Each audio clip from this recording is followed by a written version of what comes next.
যেন ইতিহাসের পুনরাবৃত্তি ঘটল। লঙ্কায় লাগা আগুন ছড়িয়ে পড়ল পুরো এশিয়ায়। বাংলাদেশ থেকে ইন্দোনেশিয়া, তারপর নেপাল। অধিকার আদায়ের দাবি শেষ পর্যন্ত রূপ নিচ্ছে সরকার বিরোধী আন্দোলনে। ভারতের সীমান্ত লাগোয়া দুই প্রতিবেশী দেশ বাংলাদেশ ও নেপাল। বাংলাদেশে গেল বছরের জুলাইয়ে লাগা আগুনে পুড়ে ছারখার হয়েছিল শেখ হাসিনার সরকার।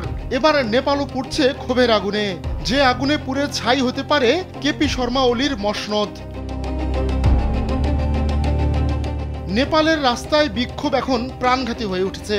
এখন পর্যন্ত বিক্ষোভে প্রাণ হারিয়েছেন ১৯ জন।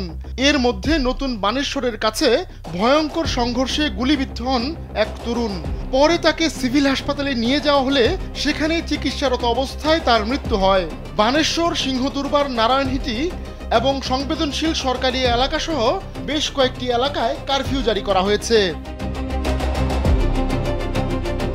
বিক্ষোভ তীব্র থেকে তীব্রতর হওয়ার পর নেপালের প্রধানমন্ত্রী ওলি সোমবার সন্ধ্যায় মন্ত্রিসভার বৈঠক ডেকেছেন। বিক্ষোভ সহিংস হওয়ার পর নতুন বানেশ্বর এলাকায় সেনাবাহিনী মোতায়েন করা হয়েছে। সংসদে আগুন জ্বালিয়ে দিয়েছে বিক্ষোভকারীরা। পুলিশ এক বিবৃতিতে জানিয়েছে, ফেসবুক, হোয়াটসঅ্যাপ, ইনস্টাগ্রাম সহ অন্যান্য সোশ্যাল মিডিয়া নিষিদ্ধ ঘোষণার পর বিক্ষোভের জেরে ৯ জনের মৃত্যু হয়েছে। এছাড়া বহু মানুষ আহত হয়েছে বলেও জানা গেছে। নেপালে ফেসবুক ও ইনস্টাগ্রাম ব্যবহারকারী সংখ্যা প্রায় ২.৫ কোটি।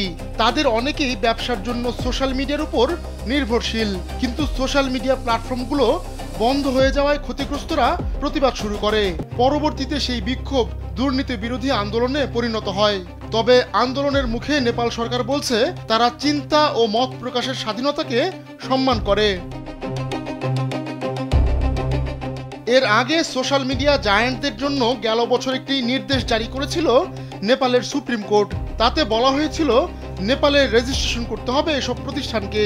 কিন্তু তারা সেই নির্দেশ না মানায় নেপালে বন্ধ করে দেওয়া হয় ফেসবুক, ইউটিউব ও এক্স সহ জনপ্রিয় বিভিন্ন সোশ্যাল মিডিয়া। এরপরই বিক্ষোভ শুরু হয় নেপালে। আহমদুল্লাহ শিকদার, কালবেলা।